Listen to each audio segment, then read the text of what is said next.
Okay, so this is a video that these videos are old, but... Okay.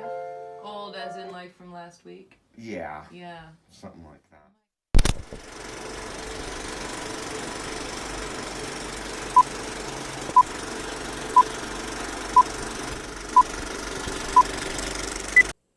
And I've been a tobacco farmer my whole life. Mick Morgan's farm in High Point looks a lot different these days. I'm glad now that I can be on the other end of this. His land now overgrowing with hemp. Yeah, we went from 13 acres last year and 18 to 55 acres this year. Last year was the first time Healing Hemp Farm started growing this new cash crop. It's an investment. You can easily sink $12,000 to $15,000 per acre in it. Morgan says is well worth it.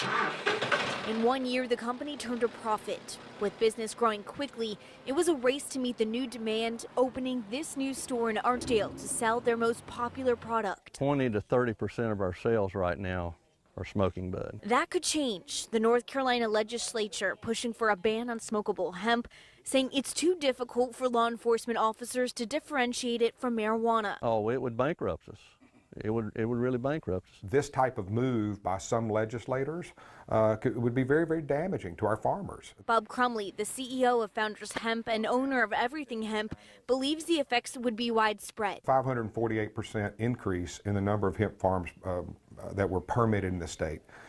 This is now a over $200 million a year industry, not counting retail sales. This is not college kids smoking hemp. These are adults over the age of 50 who have cancer, who have Parkinson's disease. They don't want to get high, they want to get better. Crumley hopes legislatures learn lessons from other states. Virginia has already instituted roadside test kits for their law enforcement officers to tell the difference between hemp and marijuana. They exist, they can be used by our state. That's like from a month ago, but that's what they're doing. I know that the legislator, or if, you know, is going to try to stop like smokable CBD. They can't tell if it's weed or not. They can't tell if it's weed or not. And it does, I will say, because I have a friend who gets like the pre-rolls through a company she works for. Yeah. It's just CBD flower. Right. And it doesn't give you any kind of like high, but it does smell and taste deliciously the same. It's the same. It was breeded to not have... The fragrance is just delicious. Yeah, and it just has been bred so it doesn't have it's not enough going THC to get you high. It's not going to impair you. It doesn't alter your perceptions or your consciousness or anything. It's have you ever tried cannabis that does get you high? Really? Ever? Really? What is high? Like, does anybody care? That's my point. They're making this whole thing about CBD might be like marijuana, and we can't tell the difference because marijuana is dangerous and a gateway drug and all these things that aren't true.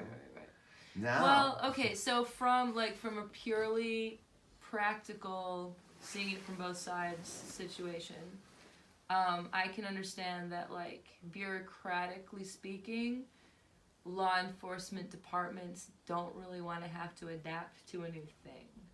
Nobody ever really wants to have to adapt to a new thing in their job, you know? So, like, not only do they now have to, like, get a new strip test thing, which they are using in Michigan, by the way, where weed is 100% legal. So that's for driving? Yeah, for driving. So if you get pulled over for whatever, they will give you a thing. Like, I think it's like you put it on your tongue for a second. After a breathalyzer? To give you 20 different things? Right. Well, yeah, I guess from their perspective, now they have to add this thing to it. But it's enough of a deterrent, at least in Michigan, that people that I've spoken to since weed became legal there have said, like, yeah, I mean, you're going to adopt the same attitude that you would with alcohol. Like, would I pass one of those things right now? Probably not, so not going to drive. And if the test were to work between CBD and cannabis? Yeah, because what the test does is it tests for a THC content in your bloodstream.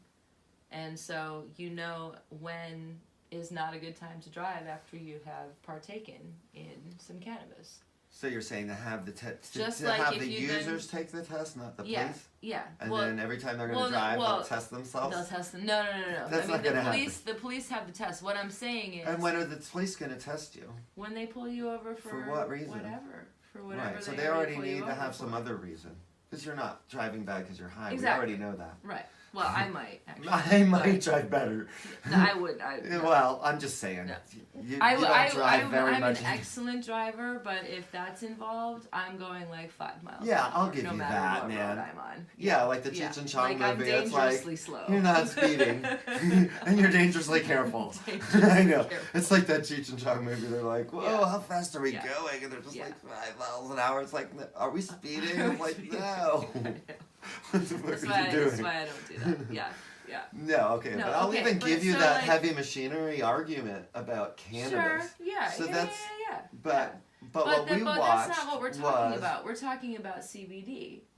and we're talking flowers. about that the police are having difficulty telling the I think- difference because Yeah. their job is they're to not trained yet. somehow And, right. get you in trouble or Right. differentiate if you're too high to That's drive. the other thing. It's Does not it like. all have to do with driving? I think it would be Heavy one machinery thing. argument here? I think it They would didn't be, mention it one time.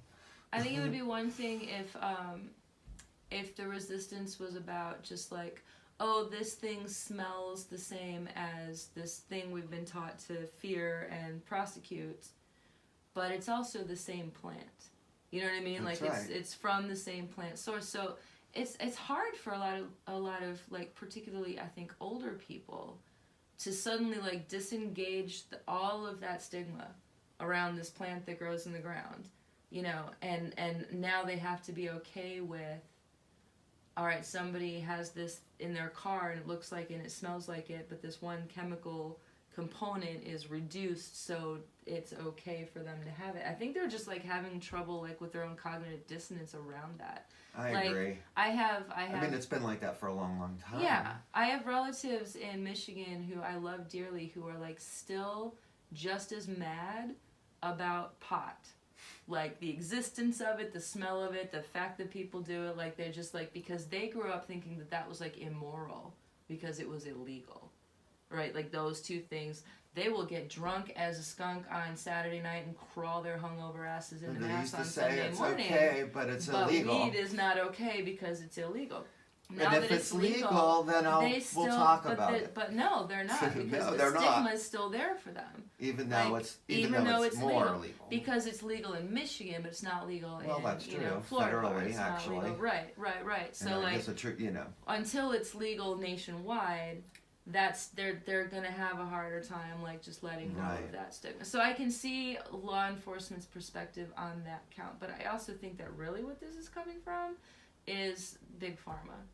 Oh, sure. I mean, big pharma doesn't want natural solutions to people's problems because then they can't make any money. So, or possibly other, where it used to be maybe beer or maybe cigarettes, felt like you would have to pick between them. Right. I do feel like they've realized these days, they do all of them. Yeah. The more they smoke, the more they drink, whatever. Right. Big right. pharma is probably still a major part of that. The propaganda against marijuana. And certainly that's why CBD it became was illegal in the first place. They didn't expect it to boom like Right. that. Now they're Right. like, no, it has to be bad somehow too. Right. Just Right. like the vape Or cigarettes. you have to wait until we can synthetically replicate But they're not the doing that. molecular They can't do structure it. of whatever that is, and they can't do it. So they're Schedule they're 1. trying to fight it. Yeah, they're trying to fight this off. And the alcohol industry doesn't like it either.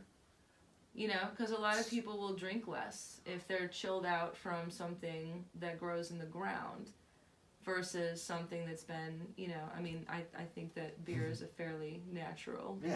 But sure. still, you got to do a bunch of stuff to it before somebody wants to drink it. What do you have to do with cannabis? Grow it, dry it, cut it, and actually I mean, breed I it to get guess. the THC out because it doesn't get you THC high anymore. out, so it won't get you high anymore. Exactly. That's But all I you gotta think Yeah. I hear I feel like that's been a long time where that propaganda has affected those people. They've Yeah. always been there. Yeah. I feel like if I was to go back a little bit in time where it felt like the entire cannabis argument was starting to go to where states were legalizing and people were starting to get more fact-based about Yeah. all cannabis.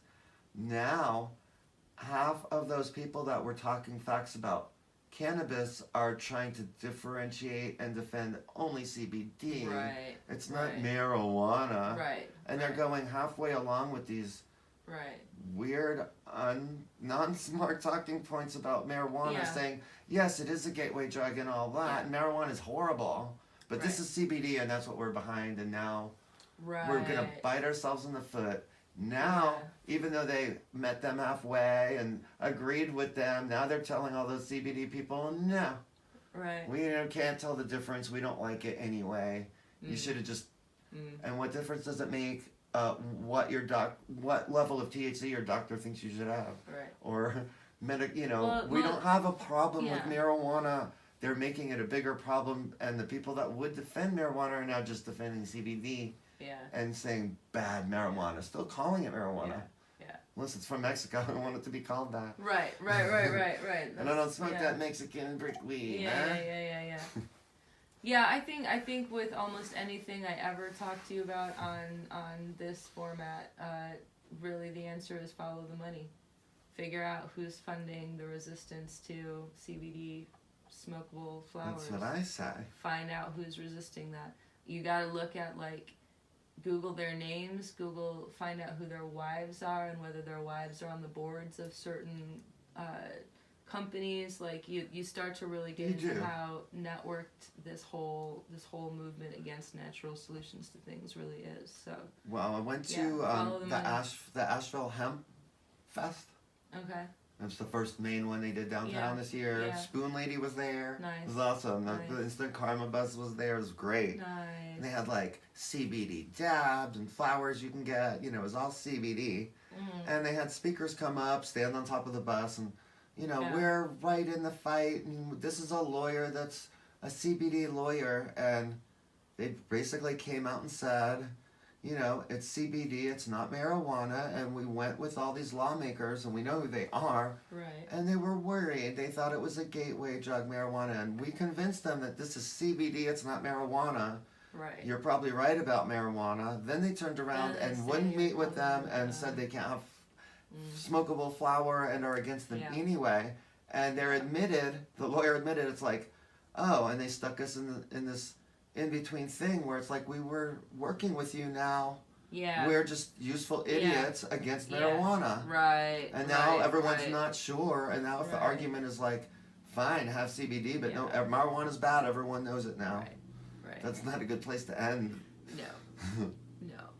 So a long story short is like, I feel like, the CBD is great for certain people, obviously, and the doctors know it, and there's seizures and all this stuff. It probably helps in many ways. I sleep better. It's a little too expensive to just get for sleeping better. Yeah, well, it is. And marijuana helps you sleep better. So I can sleep. But I mean, having people get behind them and having this lobby for CBD that pushes the marijuana under the bus is probably not a good idea, and it's not going to help the CBD thing either. It's not ultimately going to be an issue, because ultimately every single state is just going to make it decriminalized. And it's not going to matter. And it'll matter if the actual federal government takes it off the schedule list where it can. If they want to, I mean, we've been studying it anyway without the federal government, but they want to check and make sure that it's what it is, and they obviously know.